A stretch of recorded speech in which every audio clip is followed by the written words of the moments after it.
দেখ, কথায় কথায় তর্ক করবি না, তর্ক করা ঠিক না। এই কথাটা আমরা ছোটবেলা থেকেই শুনে আসছি, গ্রামের আড্ডা হোক কিংবা পরিবারের মধ্যে আলোচনা। তর্ক শব্দটাকে সবসময় খারাপ হিসেবেই দেখা হয়, কিন্তু আসলেই কি তর্ক করা খারাপ? আমি বলবো না।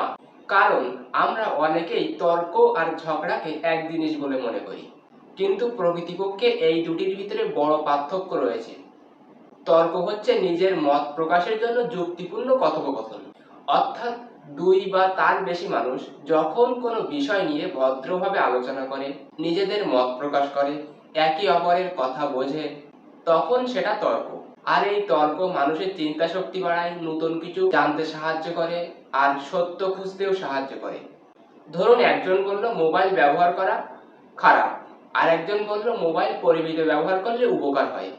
এখানে প্রত্যেকে যুক্তির সাথে নিজের মত প্রকাশ করছে, একে অপরের কথা শুনছে ও বোঝার চেষ্টা করছে। এটা তর্ক। কিন্তু সমস্যা হয় তখন যখন এই আলোচনার ভিতরে অপমান, রাগ এবং জেতার আকাঙ্ক্ষা থাকে। আর তখন সেটা আর তর্ক থাকে না, তখন সেটা ঝগড়া হয়ে যায়। ঝগড়ায় যুক্তি আর সত্যর চেয়ে জেতা আর নিজের ইগোটাকে বড় করে দেখা হয়। আর এটি তর্ক এবং ঝগড়ার ভিতরে পার্থক্য।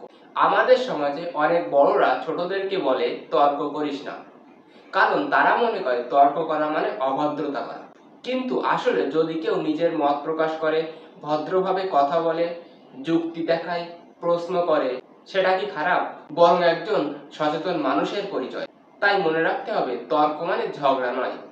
তর্ক জ্ঞান বাড়ানোর একটা উপায়ও হতে পারে। তর্ক একে অপরের কথা বুঝতে শেখায়, আর ঝগড়া শুধু গন্ডগোল আর সম্পর্ক নষ্ট করে। তাই যুক্তি দিয়ে কথা বলা শিখুন, রাগ বা ইগো দিয়ে নয়। তাহলেই সমাজে সুন্দর আলোচনা হবে এবং একে অপরের মধ্যে ভুল বোঝাবুঝি কমবে। আপনি কি যুক্তি দিয়ে মানুষকে বোঝান, নাকি রাগ এবং অপমান করে মানুষকে চুপ করিয়ে রাখেন? আর যদি প্লিজ ভিডিওটা ভালো লাগে একটা লাইক করবেন। পাল্টানো দরকার এই চিন্তা ভাবনা এবার।